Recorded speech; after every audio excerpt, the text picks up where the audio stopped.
ओम शांति। ये बाबा की 30 तारीख की साकार मुरली है। सार है मुरली का, मीठे बच्चे तुम्हें रूहानी पंडाबन यात्रा करनी और करानी है। याद ही तुम्हारी यात्रा है। याद करते रहो तो खुशी का पारा चढ़े। प्रश्न: निराकारी दुनिया में जाते ही कौन से संस्कार समाप्त हो जाते और कौन से संस्कार रह जाते हैं? तो बाबा ने कहा, वहाँ नॉलेज के संस्कार समाप्त हो जाते, प्रारब्ध के संस्कार रह जाते हैं। जिन संस्कारों के आधार पर तुम बच्चे सतयुग में प्रारब्ध भोगते हो, वहाँ फिर पढ़ाई का व पुरुषार्थ का संस्कार नहीं रहता है। प्रारब्ध मिल गई, फिर ज्ञान खत्म हो जाता है। गीत है: रात के राही थक मत जाना, सुबह की मंजिल दूर नहीं। ओम शांति। यहाँ सन्मुख शिव भगवानुवाच है।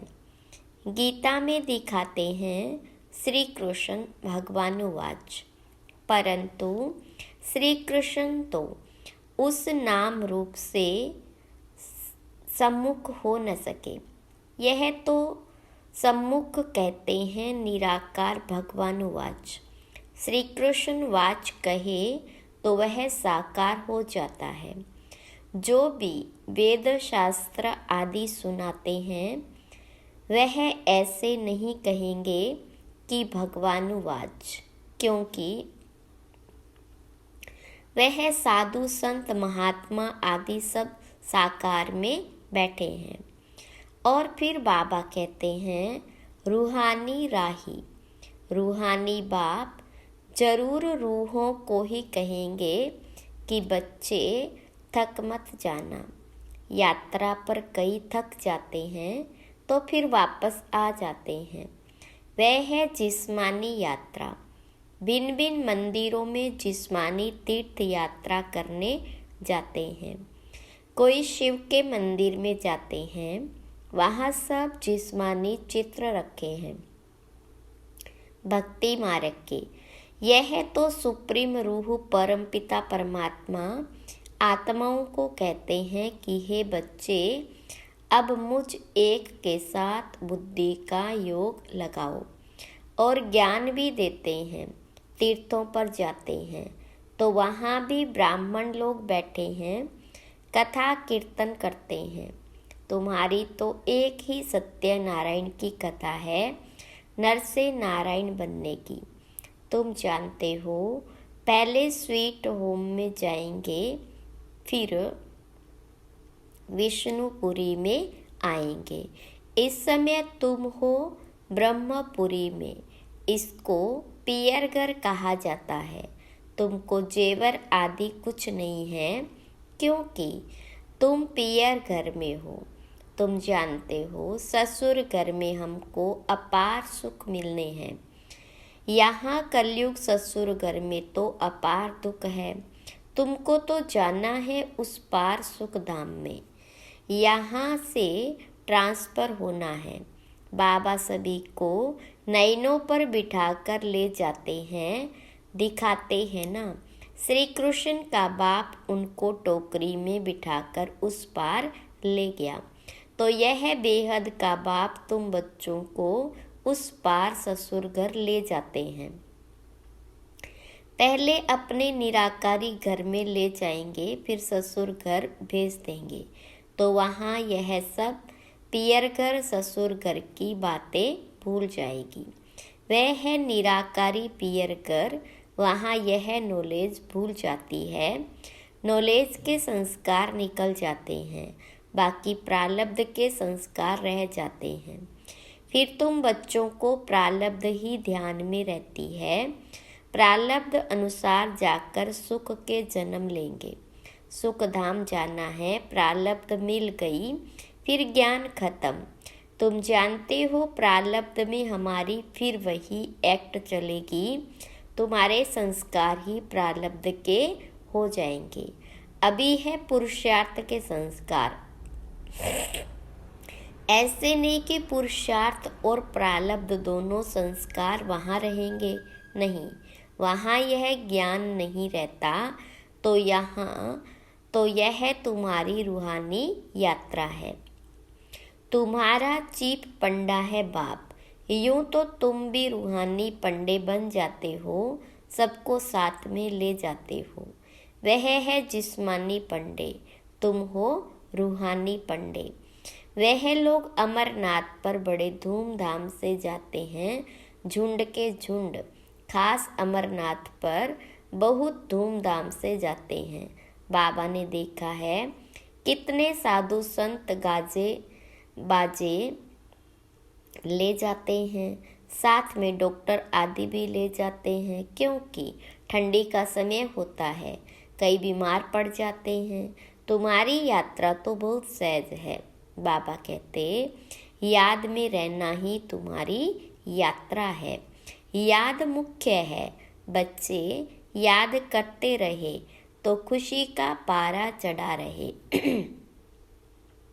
साथ में औरों को भी यात्रा पर ले जाना है। यह यात्रा एक ही बार होती है।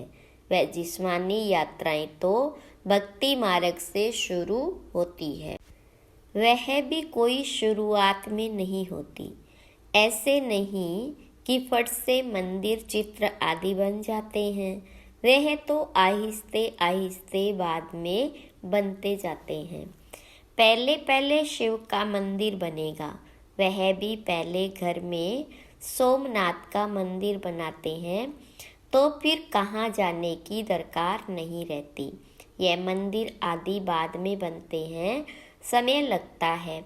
आहिस्ते आहिस्ते नए शास्त्र, नए चित्र, नए मंदिर आदि बनते रहते हैं।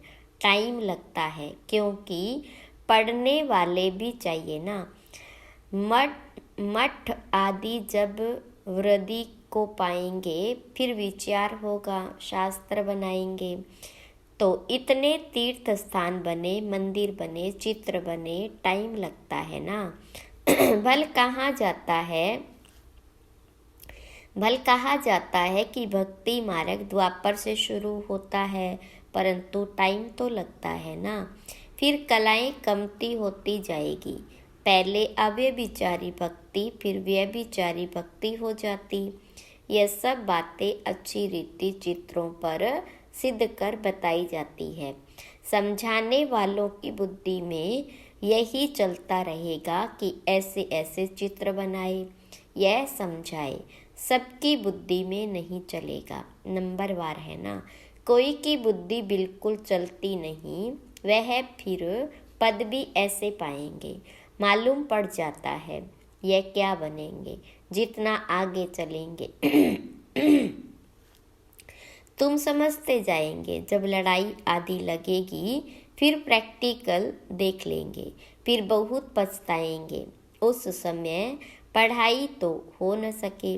लड़ाई के समय त्राही त्राही होती रहेगी, सुन नहीं सकेंगे। पता नहीं क्या हो जाएगा। पार्टीशन हुआ तो क्या हो गया, देखा ना। यह विनाश का समय बहुत कड़ा है। हाँ, बाकी साक्षात्कार आदि बहुत होंगे, जिससे जान जाएंगे कि यह कितना बड़ा है। बहुत पछताएंगे भी और साक्षात्कार होंगे। देखो, तुमने पढ़ाई छोड़ दी, तब यह हाल हुआ। धर्मराज साक्षात्कार कराने सिवाय सजाएं कैसे देंगे? सब साक्षात्कार कराएंगे। फिर उस समय कर कुछ नहीं सकेंगे। कहेंगे हाय तकदीर, तदबीर का समय तो गया। तो बाबा कहते क्यों नहीं, अभी पुरुषार्थ करते हो, सर्विस से ही दिल पर चढ़ेंगे। बाबा कहेंगे यह बच्चे अच्छी सर्विस करते हैं। मिलिट्री का कोई मरता है तो उनके मित्र संबंधियों आदि को भी इनाम देते हैं। यहाँ तुमको इनाम देने वाला है बेहद का बाप। बाबा से भविष्य 21 जन्मों के लिए इनाम मिलता है। यह तो हर एक को अपनी दिल पर हाथ रख पूछना है कि मैं कितना पढ़ाता हूँ। धारणा नहीं होती तो गोया तकदीर में नहीं है। कहेंगे कर्म ही ऐसे फूटे हुए हैं, बहुत खराब कर्म करने वाले कुछ उठा नहीं सकते। बाबा समझाते हैं, मीठे बच्चे, तुम्हें इस रूहानी यात्रा पर अपने साथियों को भी ले जाना है। फर्ज है हर एक को यह यात्रा की बात बताना। बोलो, हमारी यह रूहानी यात्रा है, वह है जिस्मानी। दिखाते हैं रंगून की तरफ एक छमछम तालाब है जहाँ स्नान करने से परी बन जाते, लेकिन वह परी आदि तो बनते नहीं। यह है ज्ञान स्नान करने की बात, जिससे फिर तुम बहिष्ठ की बीबी बन जाते हो और ज्ञान योग बल से वैकुंठ में आना जाना तो तुम्हारे लिए कॉमन बात है और ही तुमको रोका जाता है। घड़ी घड़ी ध्यान में नहीं जाओ, आदत पड़ जाएगी। तो यह ज्ञानमान सरोवर है। परमपिता परमात्मा आकर इस मनुष्य तन द्वारा ज्ञान सुनाते हैं, इसलिए इनको मान सरोवर कहा जाता है। मान सरोवर अक्षर सागर से निकला है। ज्ञान सागर में ज्ञान स्नान करना तो बहुत अच्छा है। बहिष्ठ की बीबी को महारानी कहा जाता है। बाबा कहेंगे, तुम भी बहिष्ठ के मालिक बनो। बच्चों पर लव रहता है, हर एक पर रहम पड़ता है, साधुओं पर भी रहम आता है। यह तो गीता में लिखा हुआ है कि साधुओं का भी उद्धार करते हैं। उद्धार होता है ज्ञान योग से। तुम बच्चों में समझाने की बड़ी फुर्ती चाहिए। बोलो, तुम और तो सब जानते हो, लेकिन छाछ जानते हो, बाकी मक्खन निकालने वाले को तुम जानते ही नहीं हो। बाबा कितना अच्छी रीति समझाते हैं, परंतु किसकी बुद्धि में भी बैठे ना।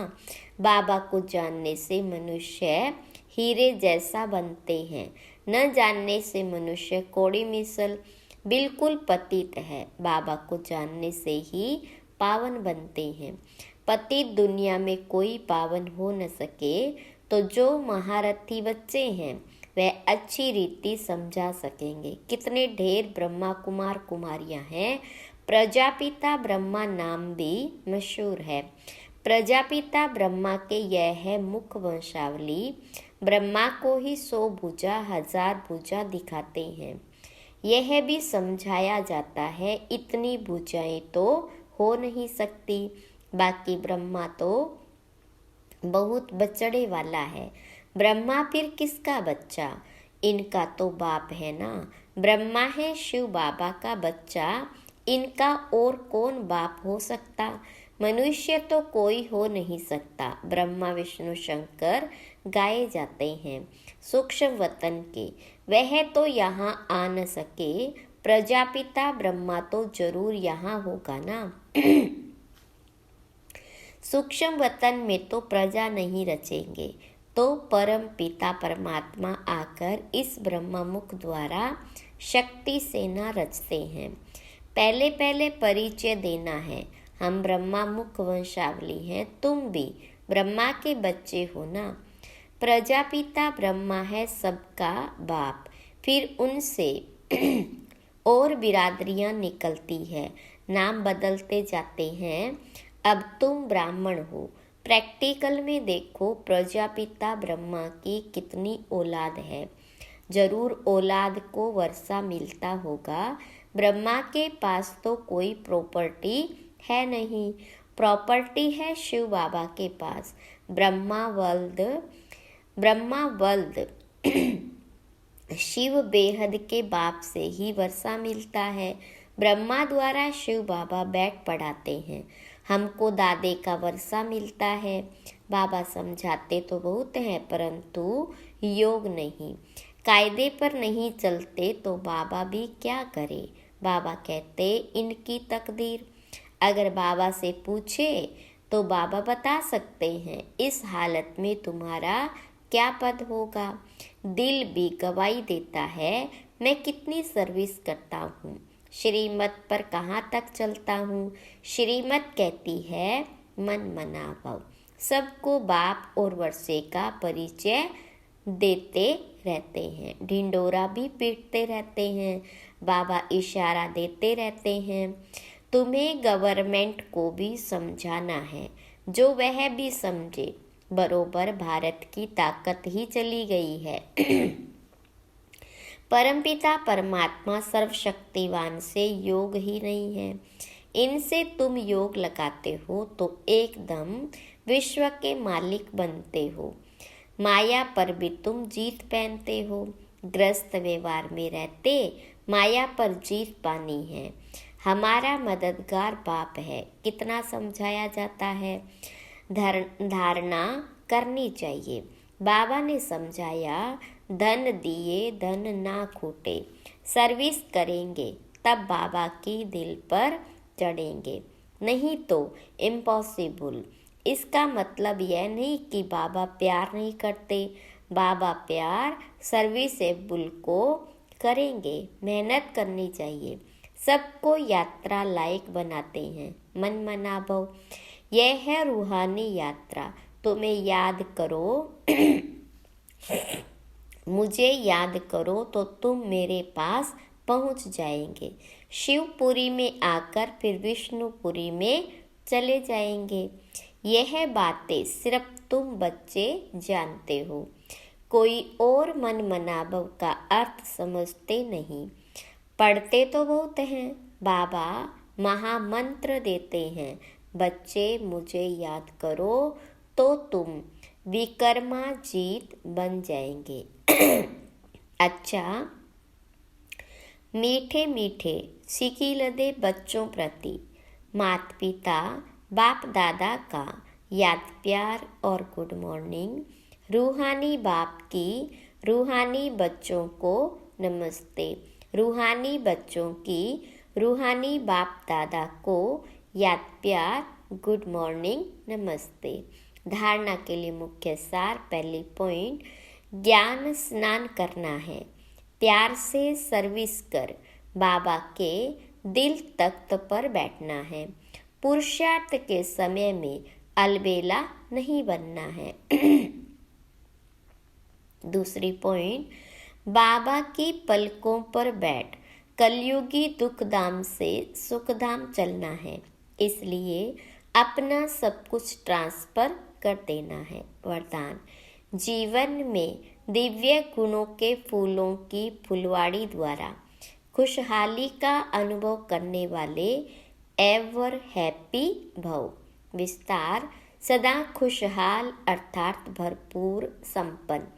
पहले कांटों के जंगल में जीवन थी, अभी फूलों की खुशहाली में आ गए। सदा जीवन में दिव्य गुणों के फूलों की फुलवाड़ी लगी हुई है, इसलिए जो भी आपके संपर्क में आएगा उसे दिव्य गुणों के फूलों की खुशबू आती रहेगी और खुशहाली देख करके खुश होंगे, शक्ति का अनुभव करेंगे। खुशहाली औरों को भी शक्तिशाली बनाती और खुशी में लाती है, इसलिए आप कहते हो कि हम एवर हैप्पी हैं। स्लोगन, मास्टर सर्वशक्तिवान वह है जो माया के बुदबुदों से डरने के बजाय उनसे खेलने वाले हैं। ओम शांति।